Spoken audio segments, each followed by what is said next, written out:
Hi there, it's Ashley here with this week's Stamp Create Repeat video for your next stamp. I hope you are all having a great week. I have a fun project to share with you today.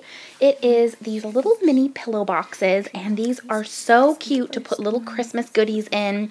These would fit the little mini candy canes perfectly, I think. They would look so cute just to put some in here as a little treat, and you could put this into a stocking. It opens up nicely, and so I'm going to share with you guys how I made these, and I will share with you first the products that I used to make them. I will link them all in the description box for you below so you can find them over in the Your Next Stamp store. So just giving you a little close-up there of the coloring that I did and these cute images. First of all, I used the Your Next Stamp Black Olive ink. I used these wire snips. I also used some gumdrops. These are the holiday vintage set. They are so nice and glossy. These are really nice reds and greens, and you get black and a tan color. For the paper, I used this Your Next Stamp Holiday Joy paper, and I used these little trees, which are so stinking cute, and then this red and green striped paper. For the stamp set, I used this stamp set. It's called Happy Eggnog Season, and I just fell in love with these little gingerbreads in the martini glass. And then I used this little mug at the top and also the warm holiday wishes sentiment, and I just trimmed off the beginning of that sentiment and just used the holiday wishes so it would fit onto the little scallop tag there that I used. I also used the coordinating dies that you can purchase separate, and it cuts really nicely inside the little mug and all around the little images.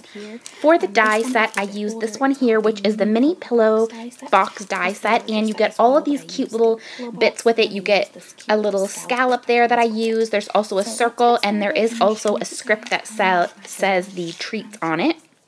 So to begin with, I'm going to stamp out my images. I'm going to be first doing this martini one with the little gingerbreads in there, and it is so stinking cute. Next, I'm going to stamp out this little Christmas mug, and I love the little cinnamon sticks sticking out of it, and there's a little holly on the plate there, their little tea saucer. So now I'm going to take the coordinating dies. I'm just trimming them apart with the wire snips, and then I'm going to use some washi tape to adhere them down so they don't move, and then I'm going to run them through my Sizzix Big Shot machine. And these cut so nicely all around it. If you're making Christmas cards and you have a lot to make, these are amazing because it will cut it out so quickly for you. And this mug one actually cuts out in the handle of the mug there, which is really nice. So I'll show you the little reveal of them. I always love showing the reveal. It's so cute when it's trimmed out. So there is the little gingerbread, martini glass, and the little mug. Now I'm just going to take the little pillow die here, and you get a ton of little pieces with it so you can change up how you decorate the pillow box. I'm going to use the little scalloped sentiment banner for this one. So I'm going to cut it out on white cardstock. So I'm going to do that twice, one for each of the pillow boxes that I'll be making. Then taking this first pattern paper, I'm going to put down this little mini pillow box die and cut this out with the die cutting machine.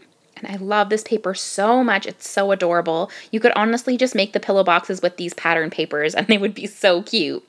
Then I'm just cutting the other candy cane striped one out.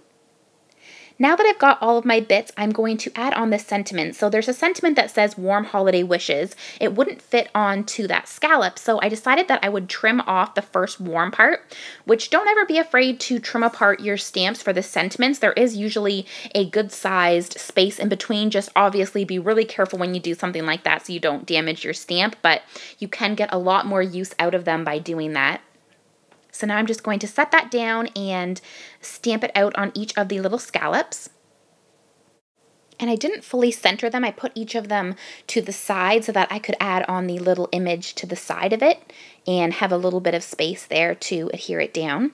So now I'm going to get started with the coloring. I'm going to be doing Copic coloring with my Copic markers, and I'm starting out with E57. I'm going to do the gingerbreads first, and I'm just going all the way around the outside of the gingerbread. I want them to look kind of like they're toasty from being in the oven. So for the shading, I'm just having the outside be the darker portion and the inside be a little bit lighter. Then I'm going in with E55. And gingerbreads are definitely one of my favorite images from Christmas time. I just think they're so festive and cute, and this just made me so happy when I saw these adorable little gingerbreads. My grandma makes the best peppermint martini, and what she does is put a little Hershey Kiss in the bottom of it, and so it kind of is like a chocolate martini, and they are so good. I love them, and I cannot wait to have one at Christmas. The other color that I used for these little gingerbreads is E53, and now I'm going to do the little buttons in R39 and also the little flower that's on her head. And then I'm going to use G17 for the little dots on the boy gingerbread and for the holly leaves there. And then I go in with G24 for the other part of the holly leaves, and I go back in with G17 just to darken it up. Then I'm going to use R14 for the berries and R39. And then for the little drink portion, I'm going to use YG13. I thought it'd be fun to make this part green. And then I go in with YG03 and YG00. And then I go back in with my darkest color. I always do this just to really darken up that dark portion. Then I'm taking N0 just to add some accents onto the glass. I didn't want to color the glass in, but I did want it to still have a little bit of accents. So there is that one. It was really easy to color up. That is a really good one for if you're making a lot of cards and you need to color up a lot of images quickly. I loved coloring that one. And then for the little mug here, I'm using R39 and I'm adding in the darkest portions first. And then I'm going to add in the saucer part and have it darker where the cup is laying on it. Then I go in with R27. And this would actually be really cute paper pieced as well. It's definitely big enough to show a cute polka dot paper or a 6x6 paper pad pattern that has smaller scaled down images on it. Then I blend that all out with R14. And I'm going to go back in with my darkest color, which was the R39. Again, I always just find that this gives it a nice dark impression, and you can see really nicely the color variation. Next, I'm going to use G17 for the holly leaves and G24, same as how I did them on the martini glass there. And then I go back in with the darkest color. And then for the cinnamon stick, I'm going to use E57 and E55, which is the same color that I used on the little gingerbreads. Then I'm going to take E53 just to color in that little bit of the whipped topping. I wanted to just give it a little bit of accent. And to finish it up, I'm just going to take my white jelly pen and add on a few little accents, and then I added 3 little white dots on each of the holly berry leaves. I just thought that looked really sweet, and that pretty much finishes up the coloring. So now we're going to assemble the little pillow boxes. To begin with that, I'm just showing you how there's little creases on here, so you just fold it right on the creases. There's just little creases on the side as well, and you can just bend those down, and then there's a little tab here to fold it on. Now I'm going to take the other one and do the same thing, so there's just 2 little folds and then there's these little creases on the side.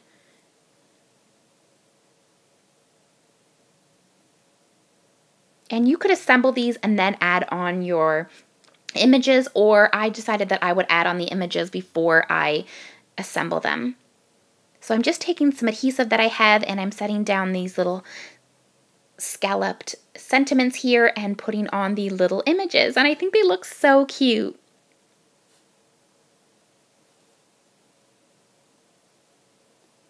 So now it's time to adhere them down, and I'm just going to add some adhesive on the back of them, and then I can set them down here and assemble the little boxes. So I'm just putting down this first holiday wishes and the little martini glass here.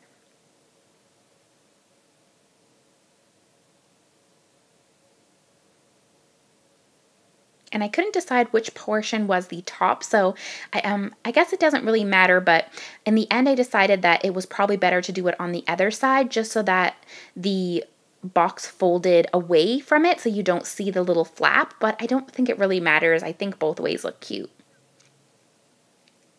And you can fold them all and have them all cute and ready like this, and these would be really cute for any type of little favors. I think this would be a nice die set to get, which would take you into Valentine's Day, because I think you could put little candy hearts in these and decorate them for Valentine's Day, and they would be so precious. So I think you could get a lot of use out of this adorable die set.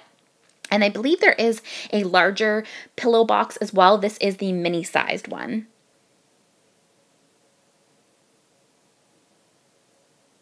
And so now I'm just assembling this last little one here.